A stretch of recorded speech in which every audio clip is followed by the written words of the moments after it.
Well, hey, it's Monday, and look what we're doing. We're doing another live show. Thanks to everybody that's tuning in. If you are watching this after it's live, make sure that you subscribe and follow the channel. Hit the notification bell. Stuff coming up this week. We have the Toyota RAV4 Hybrid comparison with the new Hyundai Tucson hybrid. That is very impressive. In fact, the Tucson video for the hybrid went out just this past Saturday. Excuse me. And there was a lot of interest in it. There's a lot of people checking out that video. It seems that people are coming around to the fact that hybrids actually do offer a lot for a lot of people, especially if you're going to be using it for an SUV. Don't forget to sign up to Car Cost Canada. Use the promo code Motormouth, that's the name of the channel, and become an expert member and unlock the power of the searches that they provide. Like what the dealer paid for a car. This is very powerful information. So can you imagine going into a dealer and you see like a RAV4 and you know exactly what that dealer paid for it? Then you can negotiate from that point. Now, of course, they have to make some money. They got to keep the lights on. The salesman's got to get some kind of commission. But there you go. It's very important stuff to have. All right. Well, what's coming up this week? So we have the RAV4 and the Tucson comparison. That's tomorrow.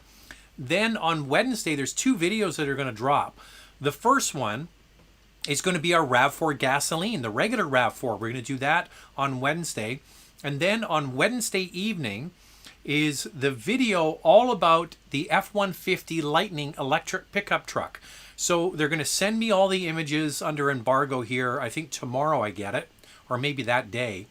And then I can share all of that information with you.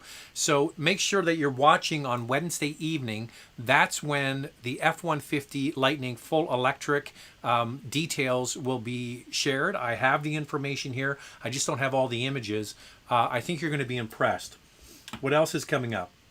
On Saturday, it's going to be the Santa Fe hybrid. Last week we had the Tucson hybrid. This coming Saturday is going to be the Santa Fe hybrid. And also I'm going to do a JDM 300Z or 300Z, which is really cool. Right-hand drive. I'm going to get a chance to drive that as well. Okay, so I have one picture from one of you guys that you sent in and one picture from my, wait for it, next car, my new car, our new car. Of course, it's our new car from Andrea and myself, and it's going to surprise you. Okay, put your seatbelt on. This is a surprise.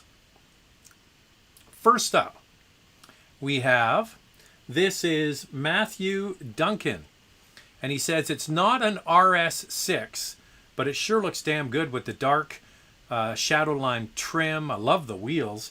That is an A6 all-road. It sure looks like an RS6 though, doesn't it? And here it is. Here's the sled. You're not going to believe what this is. This is the car that we just bought. It's a 2008 Porsche Cayenne GTS in Nordic gold. Now, what you can't see in that picture and what makes this really quite unique is that Cayenne GTS has a manual transmission. That's right. It's got a manual transmission. So there's a bit of a story with this.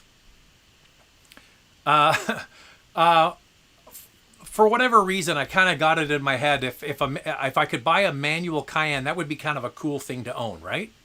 And so I had Auto Trader open on my desktop, my laptop, I should say, that's sitting right here. And every day I would refresh the search right across Canada for a manual transmission Cayenne. And then whatever day it was last weekend, I refreshed it and up popped this Nordic Gold Cayenne GTS with a 6-speed manual transmission. And I got on the phone to the guy and he tells me all about it. He sends me the build sheet and you wouldn't believe it.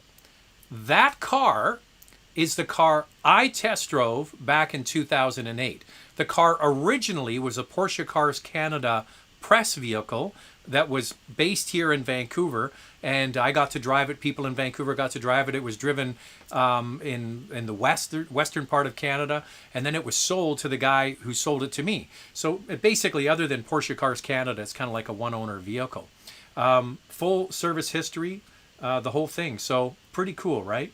So that car will be arriving here probably sometime next week. Apparently, because of COVID and all of the restrictions, there's a lot of back orders on cars being shipped. So the car will be shipped this Saturday, and I should get it about a week from now. But that's pretty cool. 2008 Nordic Gold. Let's have a look at it again. A 2008 Nordic Gold Cayenne GTS with a 6-speed manual transmission. Oh, one thing. I emailed my contacts at Porsche Cars Canada, and I said, is there any way you can look up how many of these things were sold?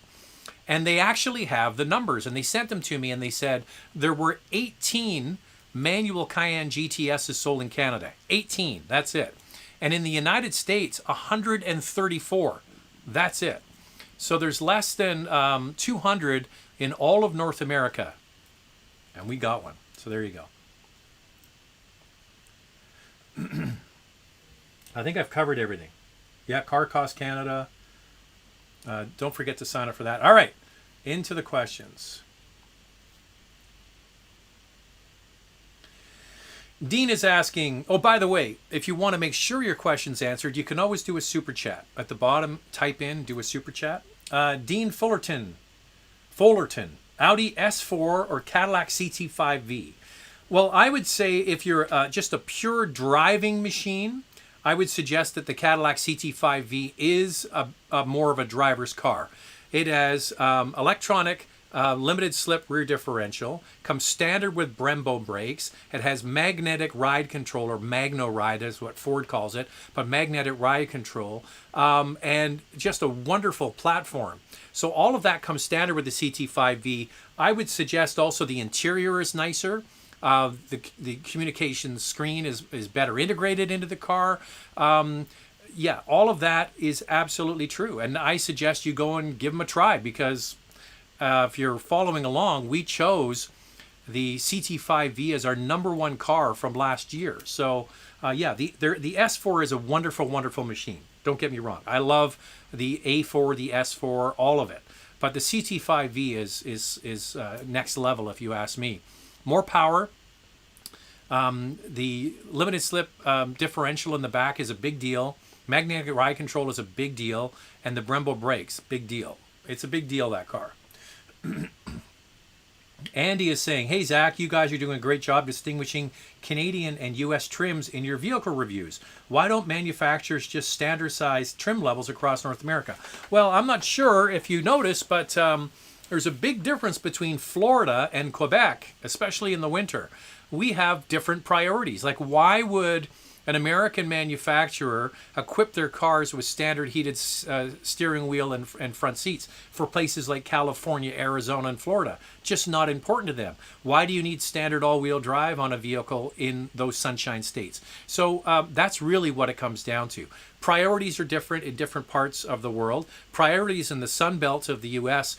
totally different than they are here in Canada, and even differences from east to west across the U.S. and Canada. So yeah, we put a priority on cold weather packages. Sometimes the cars have more robust heavy-duty equipment because of the cold weather, and in the U.S. they offer front-wheel drive, sort of base model cars for places like that, and then more elaborate vehicles. That's basically the reason. John is here. Hello from sunny East Coast. Good to have you, John. Hey, John, you haven't sent a picture in a while. Send a picture along. Oh, by the way, if you wanted to get a picture on the live chat, it's zach@motormouth.ca, ZACK@motormouth.ca, or ZACK@motormouth.ca.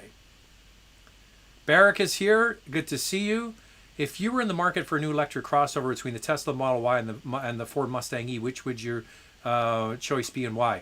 I haven't driven a Model Y, haven't driven a Mach-E. I'm kind of hamstrung here. My neighbor across the street has had a Mach-E parked in front of my house for 2 months, and I have been sending emails to Ford of Canada saying, my neighbor has one.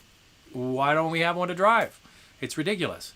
The one I would wait to drive is also the ID4 from Volkswagen. Do you think Acura and Lexus are a bit late to the performance car scene when everybody else is moving away from combustion engines? I would say the only real performance car that Lexus has is the ISF with the V8 engine. But I would suggest that Acura's, if you're talking about the Type S, that's not a performance car. That is just a higher end version of their mainline. So I wouldn't say Acura is a performance brand. I would say they have a sportier model of the TLX, for example, but nothing that would go up against like an RS5 or anything like that. The Lexus is cool because it's got that V8, but that's about it. Hello from BC. Well, welcome to BC. We've had some nice weather here in BC. It's been beautiful up until today. 2021 QX50 or Lexus NX 350. Lexus. Just based on the fact that the QX comes with a continuously variable transmission, and the Lexus NX comes with a conventional 8-speed automatic. I'm looking for a hybrid RAV4 or Venza. You know what I would do as well? I would throw in there the Hyundai Tucson hybrid. We're doing a comparison tomorrow of the Toyota RAV4 and the Hyundai Tucson. That's going to be dropping tomorrow afternoon. I encourage you to watch that. It's a bit of an eye-opener when you actually break down the packages and the features. I just finished editing it. It's being uploaded to the interwebs as we speak. So that is an eye-opener. So please watch that first. Watch the video that dropped on Saturday and then maybe get back to me. Tyler Lee. What is a good first car under $10,000? It's very, very easy to suggest either the Toyota Corolla or the Honda Civic. I mean, there's so many of them available. They're so well made. You can find them easily under $10,000, and they're going to just deliver the mail every day. You don't need to kill yourself when it comes to maintaining it and owning it. It's a fairly easy thing to own. So that would be my suggestion. It always is, really, for anybody buying their first car. You can't go wrong with a Corolla or a Civic. Chris is here. Chris, welcome to the show. Jason is saying, I'm facing the ultimate dilemma. We ended up with the Telluride Palisade Calligraphy top trim versus the MDX with the Tech Pack. The price is close after everything. No discount from Hyundai versus some discount from Acura. Yeah, I mean, if you're okay without the premium badge, the Hyundai offers a lot. In fact, I would, the calligraphy is pretty nice. I think prefer the Telluride over the Palisade. I just like the look of it better. But it all comes down to two things: residual value. And what's interesting is that the value guides, the companies that put residual values on cars, are actually placing a high residual value on the Korean cousins because they're in such great demand. So, the fact that there's no deal on the Palisade kind of tells you the market is kind of choosing that vehicle. And it shows you how strong the Palisade and the Tucson have been because, not the Tucson, the Telluride, because people are paying over ask. There's a waiting list to get one. Here's a brand new MDX, and you're telling me that you can get a deal on it already? That kind of tells you the market is deciding. I like both of them. They're both great. So it comes down to, I would say, resale value. And right now, I think the Korean cousins are actually doing pretty well. Roy is here. Hey, Zach, hope things are well. My CX-5 turbo lease is ending in 2 years. I will be super excited to see how many electric SUVs will be available to choose from at that time. Well, Roy, there's going to be a lot. All of the brands are going to have new SUVs. Cadillac's going to have Lyric that's coming next year. There's going to be the ID4, the ID6, I think it's called. We have, all of the brands are going to be coming with some form of electrification. Main brands, anyway. Toyota is bringing an electric, basically looks like a RAV4. So lots and lots of stuff that's going to be changing in the next 2 years. Nice haircut, Bob. You noticed, huh? Just got that done on Saturday. Are you a Dogecoin believer? No, I'm not. I'm not a cryptocurrency follower at all. Being new to the country, does it make sense financially to get a new car in low interest rates or a used car with high? Either way, I only have minimum down and I have a job to support the, I guess, the payments. So sometimes it's better. My only suggestion to you is do not go and like load up with an expensive car. You know, really be realistic about this. What do you really need versus what you really, really want? So if you just need good basic transportation and a vehicle, like I mentioned, a Corolla or a Civic that's going to do the job, get you to work, all that kind of stuff.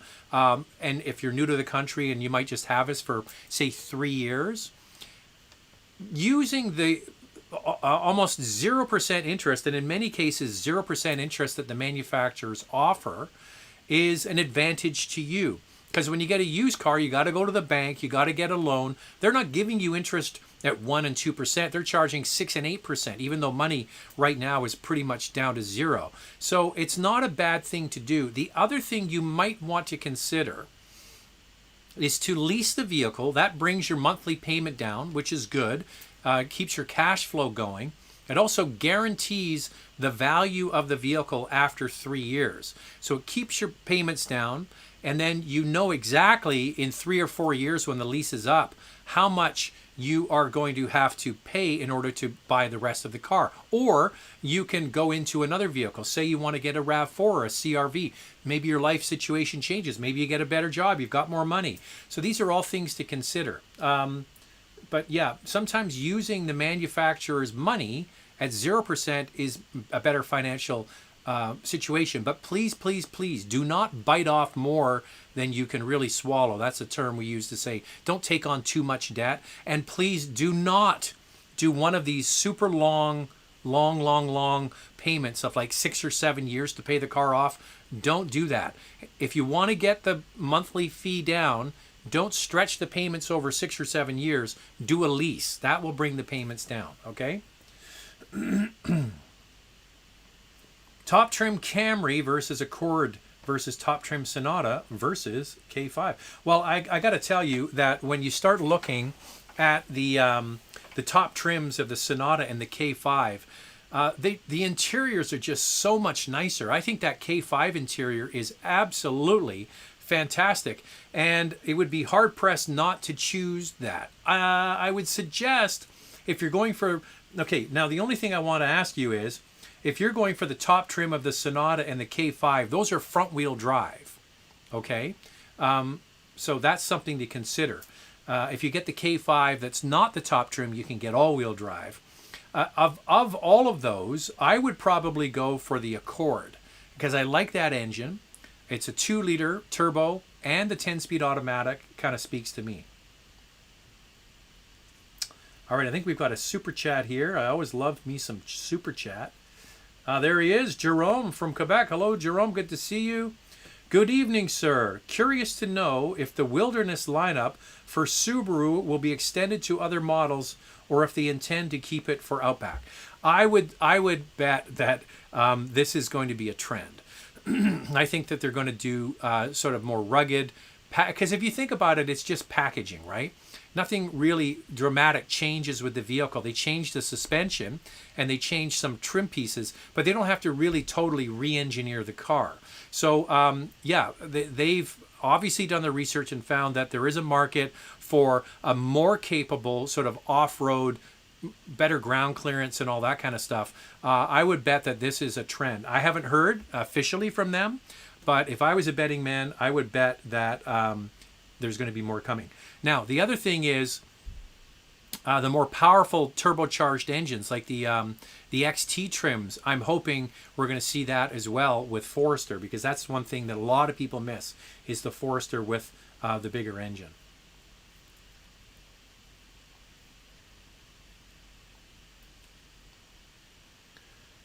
John likes the Cayennes. He's still looking for one. They're out there. There's a manual transmission one in for sale right now in Ottawa. It's got high miles though. Honda CRV or the new Tucson?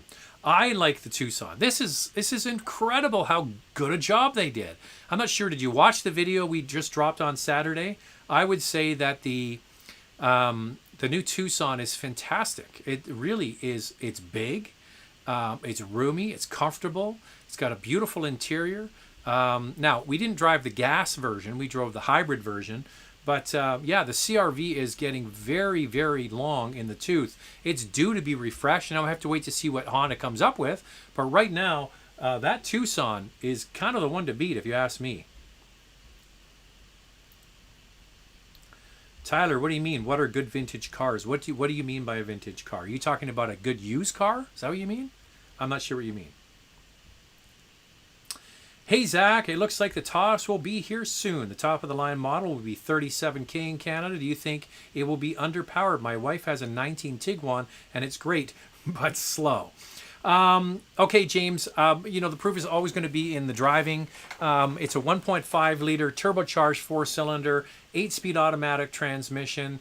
Yes, I would agree with you. The Tiguan is being updated for next year. No change to the powertrain, just cosmetic stuff. So the new Taos, we're going to have to wait to drive it. So you think about Jetta had a 1.4 liter. And so basically it's an upgraded version of that engine. So they've gone from a 1.4 to a 1.5 liter. Can't remember the horsepower off the top of my head, but a smaller vehicle than the Tiguan. All I can tell you is I emailed Thomas from Volkswagen today and I said, when is it coming? And he said it's probably going to be July. So we've got to wait a few more months. All I can tell you is don't rush, wait, let's get the car, let's find out what it's like. And they're going to be shipping them out here to the West Coast for us to get a chance to drive. Ricardo, hey Zach, I know you owned a Toyota Celica or Celica if you're American. Have you ever driven the GT4? Regards from Lima, Peru. No, I've never driven. I've never seen that. I haven't seen that. We had the Supra, but I don't know the GT4. Don't know that car. Being new to the country, does it make sense finding... Okay, I think we went through that one already. LS Dogwalker. I assume you have sufficient funds to maintain a 13-year-old Porsche. Oh, we've had... This will be Porsche number 5 that we've owned. I've owned 2 old air-cooled Porsches. The car, if you're just tuning in now, we've bought an older Porsche Cayenne with a manual transmission, which is like ultra cool. The thing about this is not going to get driven a lot. This is like the extra car. It's not our main car, so it's not going to get driven a lot. They are really quite reliable. Yes, it's an old car and things are going to break, and I understand that. But I think it's going to be, I don't know. Listen, you got to go with a leap of faith once in a while. Oh, here's a good question. Is the Cayenne being added to your cars, or are you selling one to make room for it? Yes, I'm getting rid of the Tacoma. The Tacoma is going to be sold. It's getting polished this week, cut, polished and waxed, and I ordered a new grille for the front and a new bumper skin for the back. So it's getting all pimped out, and that'll be going up for sale very shortly. If anybody wants a manual transmission, rear-wheel drive, 4-cylinder Toyota Tacoma with 210,000 kilometers on it, in nice shape, lady-driven, kidding. Let me know. West Coast car, no rust.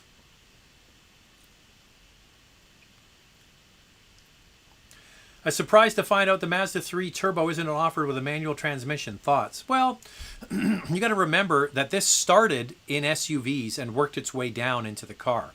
CX-9, CX-5, eventually the Mazda 3. I would, if they, they could have tuned that so much more aggressively if they wanted to, but that's not what they're going for. If you follow the Mazda trend over the last few years, they're kind of moving their brand a little bit up market, right? They're pushing the envelope just a little bit, trying to get buyers to pay a little bit more for their vehicles. So that was the trend. It wasn't to a hot hatch boy racer kind of car. And the news flash is not very many people buy those cars. There's not a lot of them around. There's some, but the GTI and the Golf R serve that really quite well. Truman says, hey, that Cayenne looks mint. I'm going to buy one, the last manual Audi before it goes extinct. Your thoughts on the Q4 e-tron? Well, I haven't driven the Q4 e-tron. This is kind of where things go sideways when you look at COVID and what's happened in our industry. I used to go on every Audi launch, mostly in Europe, well, actually all over the world, and I got a chance to drive these vehicles often over a year before they came here to North America. Well, we all know what's happened. No one's traveling, so now I just sit and wait like everybody else. I haven't driven it, but please stay tuned and we'll see what happens. All right, we got another super chat coming in.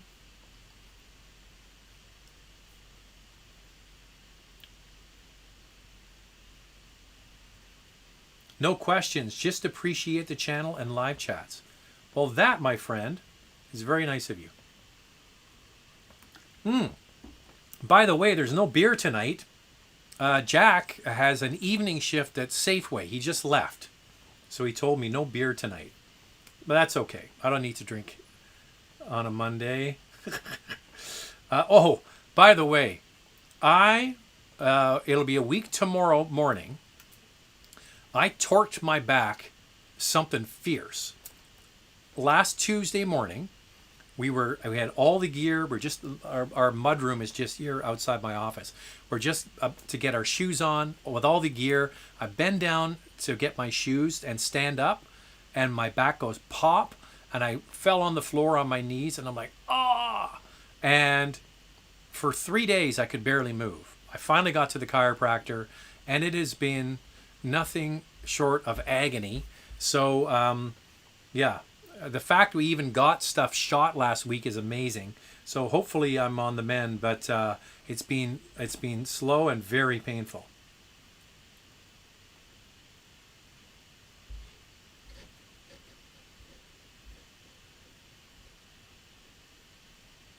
Got to find out where it was.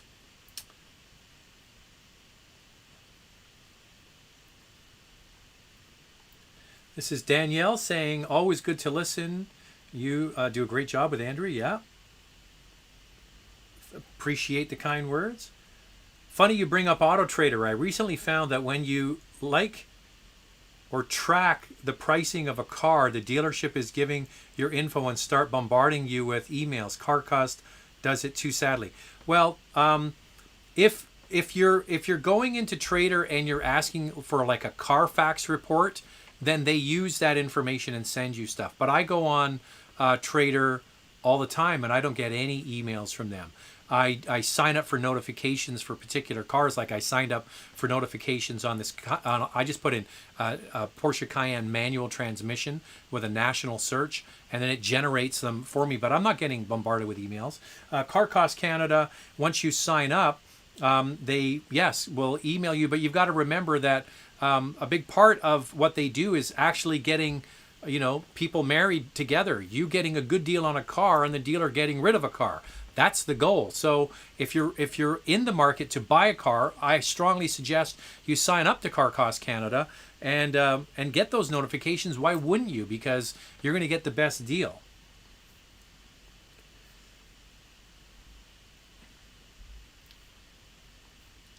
We got another super chat from JP. Can you compare the Pano versus the dual moonroof? Is it a big trade-off? I'm considering the Palisade and I need the final push. Pano roofs, people love them. I personally don't like them. I mean, I make this comment all the time in the videos. Andrea loves the big panoramic roofs, and I don't like them. We have in our white Cayenne, we have it because we bought the car and didn't get to choose the options on it. So what you're basically doing is, instead of having one big panel where the front glass opens, you have the regular kind of large sunroof in the front and then a second panel that doesn't open at the back. The net effect is pretty much the same. The only difference is you have a bit more roof in the middle, which would be safer for rollover if that ever happened. And, a lot of people aren't aware, but Hyundai had some issues with large panoramic roofs exploding. with the pressure, you would get like a stone chip on the, like say a dump truck was in front of you and a stone flew up and hit the moonroof or the pano roof, and then with the air pressure over the top of the car, sometimes they would shatter. So that's probably one of the reasons why Hyundai has gone that route. I don't really think, check it out. For me, I would be happy with no sunroof, but it's a personal thing. Jerome is jumping in here and saying, Car Cost Canada saved me about $2,750 on my 2021 Wrangler. It really works. Use it. It's money. It's money in your pocket. Hey, listen, the analogy I always use is if you have a good accountant, you pay your accountant to do your taxes, and he saves you more money than you pay him or her or whoever it is. It's the exact same thing for Car Cost Canada. You sign up, use the promo code Motormouth, you get a bunch of searches for free. Why wouldn't you want to save money if you're buying a new car?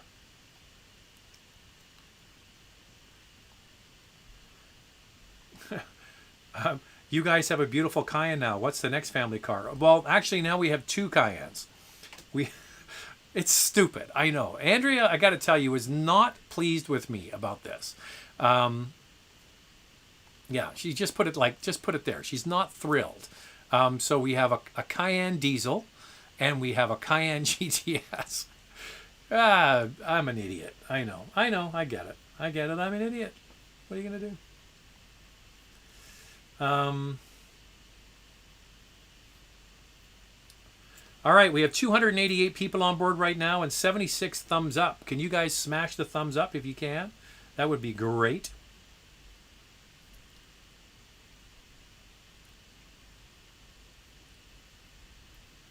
All right, I found out where I was again.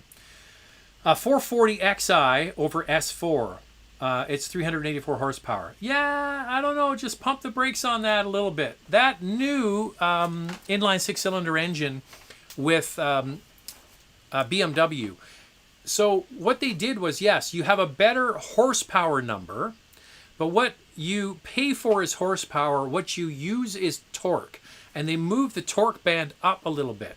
Before, the torque used to have maximum torque, I believe it was 1,250 RPM. Now the torque band has progressed up the RPM range a little bit. So I would suggest the old, what was it, 335 horsepower engine, I think was the last engine, was actually kind of satisfying because the bottom and mid-range torque came on a little bit earlier. Hey, it's all good. They're fabulous. I'd take an S4, I'd take a 440, I'd take a CT5V any day of the week. They're all good. What do you want to see in the all-new Lexus NX? I want to see a proper new interior. I don't want to see carried over, warmed over, like they did with the Lexus IS. The Lexus IS is a disappointment. It drives really well. They improved the handling. The ride is good. But the interior is just basically, they just put it in a bottle and they shook it up and then they poured it out. And it's the same thing. There's really not much difference. So please, Lexus, do try harder. So this Tucson is a perfect example. You get in that and you're like, wow, I mean, that is amazing for a vehicle that is around 30,000. Why can't Toyota and Lexus do that? Why can't we get in one of their cars and go, wow? Like, you look at the RAV4 hybrid on the inside, and then you look at that new Tucson. It's embarrassing, the difference. Now, one is a Toyota. It's a Toyota, but the other one is much nicer. So why can't they do that at Lexus? That's what I'd like to see. What is the best trim of the Mazda CX-5 to buy? If you can afford to buy the Turbo, the GT, then there's the Signature. If you can afford that, that's the one to get. If you can afford the 2.5, if you can not afford the Turbo, get the 2.5 liter. Okay, that's the one you should get.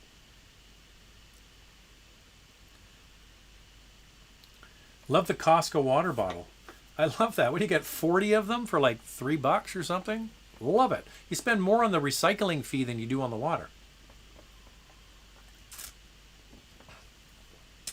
West Coast says, Hey Zach, funny story the other day. Guy wanted to buy my 2021 4Runner Venture, 2,000 over what I paid for new. What the heck what the heck says you can't get one for like 3 to 6 months? Oh, he says you can't get one for 3 to 6 months. There is a massive shortage of cars on the continent, actually worldwide. So you have a situation where the economy is opening up, especially in the United States, not so much here in Canada. The economy is opening up. Rental car fleets now have to be repopulated. So you've got a chip shortage, so you've got a massive demand and constrained supply. Prices of used cars have shot through the roof. I won't give you the exact numbers, but what I paid for my Toyota Tacoma 4 years ago, I'm going to make thousands of dollars more on that vehicle when I go to sell it than I paid for it, because the market is absolutely crazy right now. So this guy is willing to give you $2,000 over ask for a used car instead of waiting. And the problem is the wait could be long. This chip shortage that's affecting manufacturing all around the world, we're not done with that yet. Then you get compounding factors like, for example, the Toyota RAV4 and the Acura RX factory in Cambridge, Ontario was shut down for almost 2 weeks because of COVID. It wasn't at the factory, it was one of the major part suppliers. And if you don't have a major part, you can't build the cars. So everything was shut down. So you just think about this for a second. They make a RAV4 at that factory one every 60 seconds. Every 60 seconds they make a RAV4. So when you shut down a factory for 2 weeks, that's a lot of RAV4s missing from the marketplace. So you go to a Toyota dealer and you go, oh, I want to buy a RAV4. And they're like, well, there's none here. How long is it going to take? We don't know. So it's craziness. Used car prices have shot through the roof. Jerome, who just did a super chat here a moment ago, he bought a Mazda, drove it for several months, and traded it in and got all of his money back after driving it for several months. Crazy, right? Yeah, we're living in crazy times. In spite of 2 Cayennes, you know what you are. In spite of 2 Cayennes, you know what you were talking about. Would have gone for a Panamera Gran Turismo had it been available instead. No, yeah, it's all about the manual. I mean, Cayenne GTS, whatever.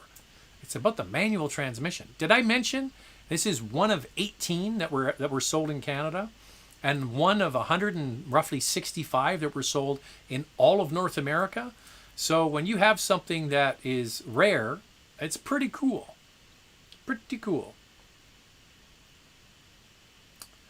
Gary's got a question. If you had to replace your Cayenne with another family SUV, what would you choose? It would be another Cayenne. We like the Cayenne.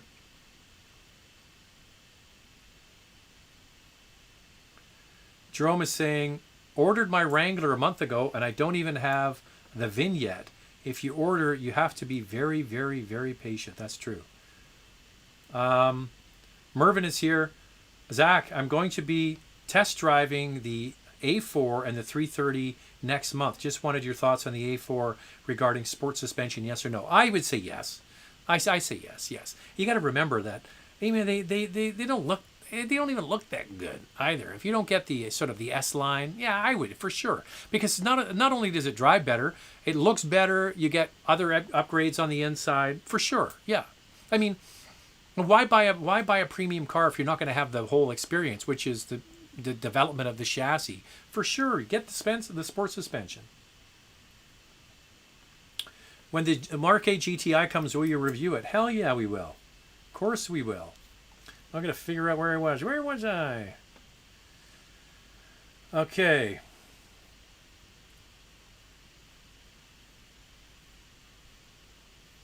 Dogecoin. We covered Dogecoin.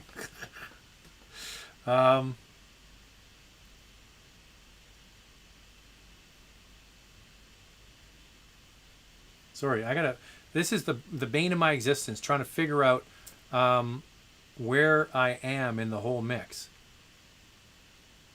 Okay, another super chat. So because of that, we got to go back down to the bottom again. You don't know the problems I have. I appreciate the super chats immensely. You have no idea. I'm about to buy a 13 740 Li X-Drive for 37,000 with 37,000 miles. What are your thoughts on this car? That's a lot of car for the money. A 2013. You've just got to remember one thing. Now, you've probably been intoxicated because the value is so low relative to the original MSRP, right? So the cost of these cars is extortionately high new. They depreciate very, very, very quickly, and you're probably going to realize that depreciation. Now, just remember one thing. Once you buy it, the depreciation doesn't stop. Ask me how I know. I've owned 2 7 Series. The car will depreciate in your driveway. Now, at a 2013, you're probably getting down towards the bottom of the depreciation curve. You are buying a lot of car. A 2013 7 Series BMW would put most modern cars, new cars, to shame. Like you have advanced suspension, advanced electronics, a beautiful cabin, nicely put together. Now, this is not for the faint of heart when it comes to maintaining. You have to go in with your eyes wide open, knowing that this was the most expensive car they sold and could possibly be the most expensive car to fix. So make sure you get it inspected by someone that knows this car. I think with the low miles, you're probably going to be okay. And if you can get it kind of now that it's towards the end of its depreciation curve, it's a lot of car. So I'm not discouraging you. I'm just saying go in with your eyes wide open. It's a high-end car with possibly high-end repair bills, and a car that was expensive and depreciated quickly, but it's not done depreciating. Just keep that in mind. But a beautiful car nonetheless.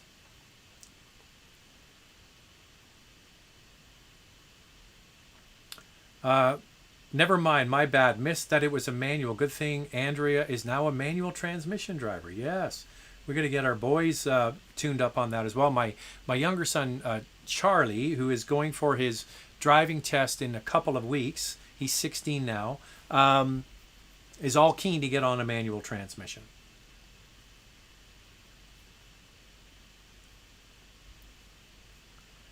Now I got to do it again. I got to go back to figure out where I was.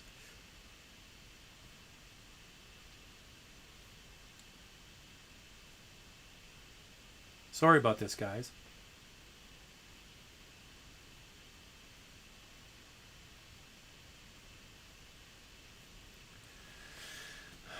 See, it would be good if I had a production assistant. Somebody could do all this for me.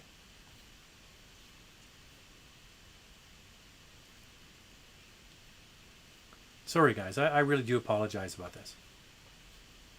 Oh, by the way, while I'm looking, I just want to remind you that the Ford F-150 Lightning is going to be coming out on Wednesday evening. So they're going to send me pictures and all the information. I have the information. I just need all the video and the pictures, and then I can put the video together. So that will be dropping Wednesday evening. All the information you need to know about the new F-150 electric truck called the Lightning. And I've been watching the stuff that they sent us. It's impressive. I think you're going to be impressed.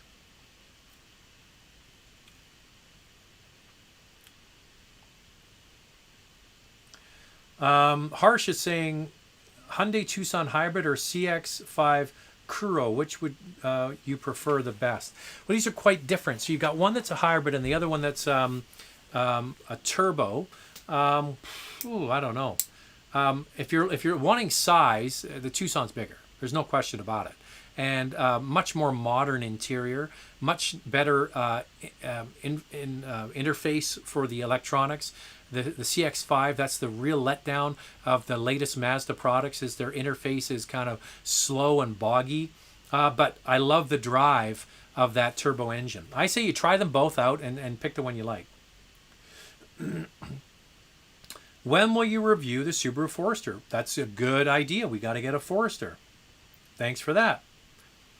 Hi, Zach. What are the benefits of direct fuel injection or port injection, or both? Long-term issues to look out for. Okay, so we'll just say this is a cylinder. As the piston goes up and down inside the cylinder. Port injection is the fuel is mixed with the air before the valve opens. Okay, so the air fuel mixture is mixed together. The valve opens and the fuel and the air goes into the cylinder, and then the piston pops up. You get the spark, and that's how you ignite inside the cylinder. The difference with direct injection is it's just that. The fuel is stuck in the top with an injector, and it goes directly into the piston. That's after the valve, okay? So there's issues with the valves getting carbon on the back side, and you can't clean them, because what you typically would do is run some kind of fuel cleaner. So remember I said with the port injection, it's spraying the fuel before the valve. So any kind of detergent or cleaner is getting sprayed on the back of the valve as it opens and closes. So you can keep them clean. With the direct injection, it bypasses the valve, and that's where you get carbon buildup. Now, going directly into the cylinder, you get a better ignition. Plus, the injectors have a way to do a finer spray, so it's more efficient, and you get more power. But you have this issue where you can get carbon building up on the back of the valves, and it can be a pain in the ass to get it cleaned. It can be cleaned, can be done. Actually, what they do is they shoot walnut shells. Can you believe that? At the back of the valve, and then get all the gunk out. But then it can gunk up again. So those are the advantages. One is direct injection gives you better power and better efficiency. The port injection gives you the ability to clean the back of the valve. Now, like Toyota has this dual system. They call it the D4S system. So their engines have the ability to run on port and direct injection. So when you're idling, sitting at a stoplight, it's port injection. And then when you need more power and efficiency, like driving, accelerating hard, or on the highway, you get direct injection. So they do both. So that's one thing to consider. If you're worried about the carbon buildup, those Toyota and Lexus engines have that D4S system. So if you see on the engine cover it says D4S, that's what you're getting. Macan GTS or GLE 50. Well, these are two totally different vehicles. Macan is tiny, and the GLE is huge. I mean, you're talking about apples and pears. One is big and one isn't, so you have to decide. When are you going to review the Honda Civic? When it comes. They just started making them in Alliston, Ontario last week. Production has started. Now, typically, they have a very slow run rate. So they'll be making them at a slow rate, and then they pick up the production, and then they spit them out at about one a minute at full production capacity. So we're going to have that happening hopefully here in the next month, and we're expecting to get it in June or early July. But when we get it, we will be driving it. Can't wait for that.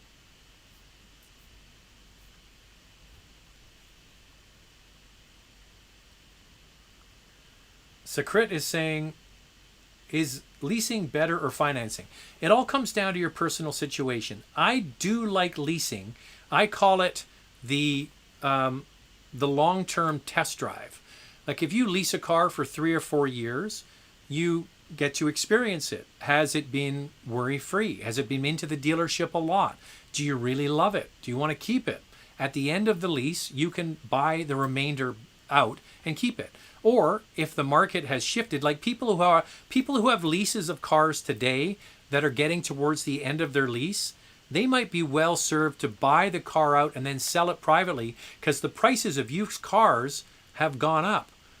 Financing is, I'm not a fan at all of this long-term financing where you get these payments for 6 or 7 years.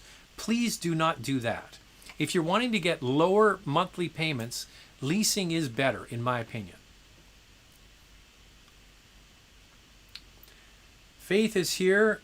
Hi, Zach. Love your piece on the 2020 MDX. One thing I don't like is brake pedal is so soft. Is it a way to fix that? I'm debating if I should choose X5 or MDX. I love your reviews.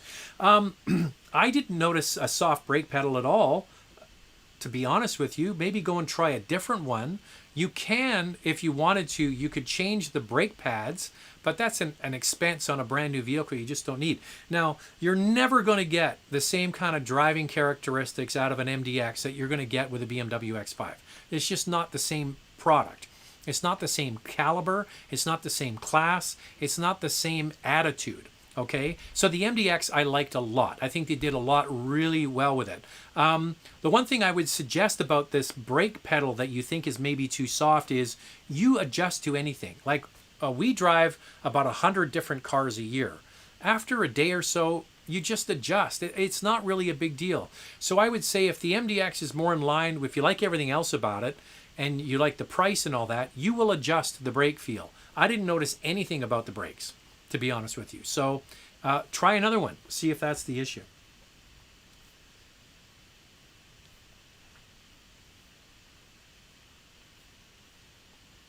All right. We have 158 thumbs up.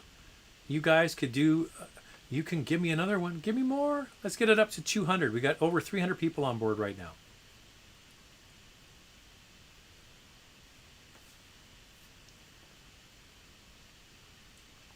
I hear a Macan facelift is coming later this year. Should I buy a GTS now? Likely with more buttons. Yes, I heard that too, that there is going to be like a mid-cycle refresh of the Macan, and they're going to probably go, well, if I was betting, it would be an easy bet.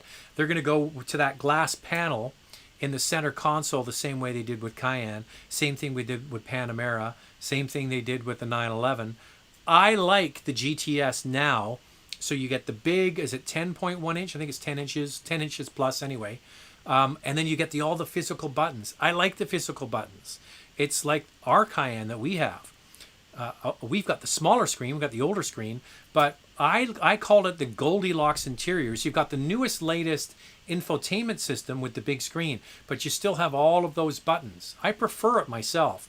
So if you're really kind of on the fence, it's just my opinion. If you like the clean glass panel like they have with Cayenne, I don't, then wait for the new one. Apparently there is some change coming.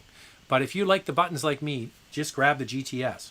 Andrew and I, by the way, are going to be getting a GTS in the next couple of weeks. Can't wait for that.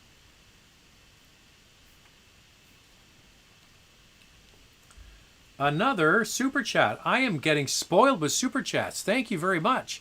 You're being very, very generous. Hi from the Philippines. Cool.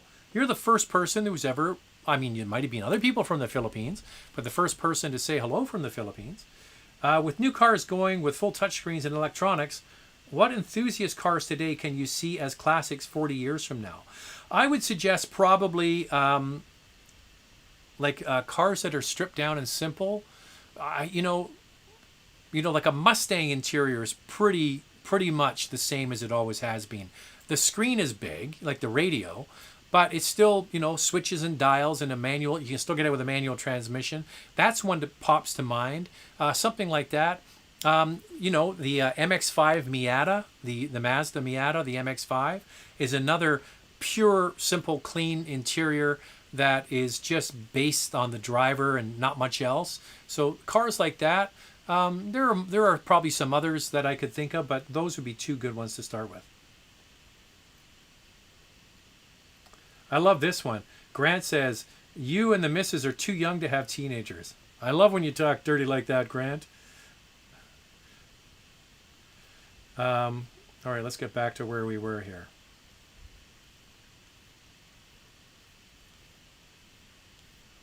We're too young to have teenagers. I think you're probably talking about Andrea more than me.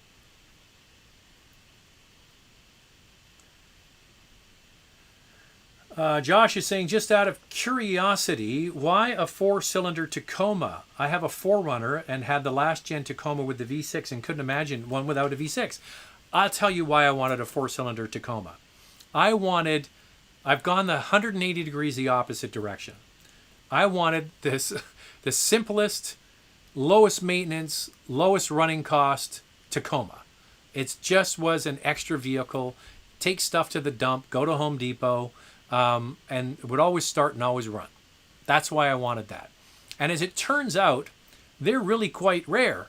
So that works in my favor now that I'm going to be selling it. Yeah, a V6 Tacoma, they're out there, but a manual transmission, 4-cylinder rear-wheel drive, access cab, base model, 2007 silver Tacoma, there's actually other nerds like me that want that. So yeah, that's why. It's amazing fuel economy. I can do 500 kilometers in the city on one tank of fuel. So now you're going to talk me into not selling it. I love it so much. So that's why. I just wanted it to just do its thing.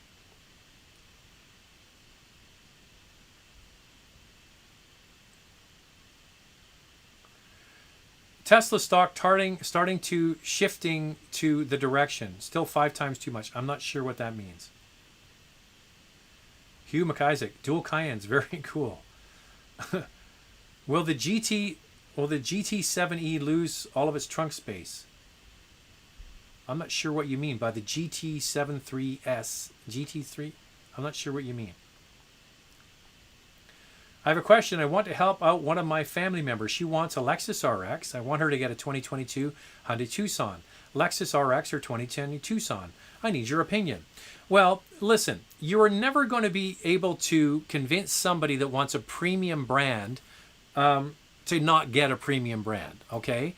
So what I suggest is you ask your friend, are you really strong-headed and want a Lexus because it's a Lexus? If they say they just want it because of reliability, well, that's pretty hard to argue. And that's one of the major things that the Lexus has in its favor, is it's just so well made and it will run forever and it's got great resale value. The Tucson, however, I agree with you, is a wonderful product. Now, you might be able to meet somewhere in the middle here. Not the Tucson, but the Santa Fe is very nice. They did a very good job with it. And I kind of liking maybe that interior a bit more. So it really comes down to badge appeal. Someone that has their eyes set on a luxury mark is probably not going to stray from that. Thoughts on buying a GTR? Hell yeah, that's a lot of car. And considering the price and the horsepower and the all-wheel drive, you get a lot of car for your money. Hi, Zach. Why do dealers mark up Civic Type R so high? It's a pity. I appreciate the channel. Well, thank you very much. It all comes down to supply and demand. There's more demand than there is supply. There are more people that want a Type R than there is availability. So it always comes down to you're going to pay if you want it. And that's really all it comes down to. We have 189 thumbs up. Let's get it to 200. Come on, we can do it. There's 320 plus people on right now. And we can do it.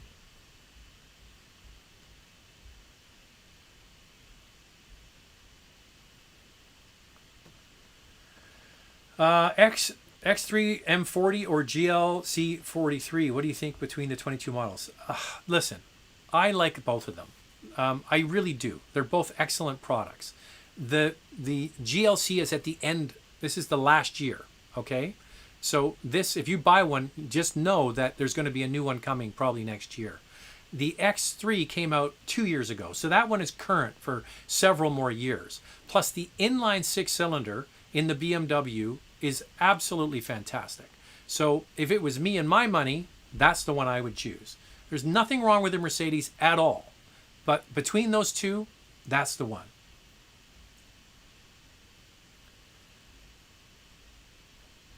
I took your advice and got the leftover BMW 430 Grand Coupe. Manufacturers offers $12,000 incentive plus $4,000 dealer discount and no freight.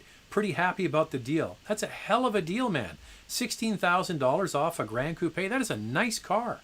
Well played.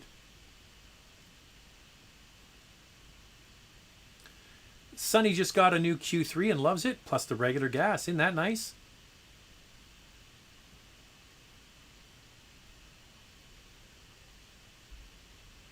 I'm working, but I dropped in and gave a thumbs up and we'll watch later. Well, that's very nice of you. Between electric and regular gas cars, which depreciate faster?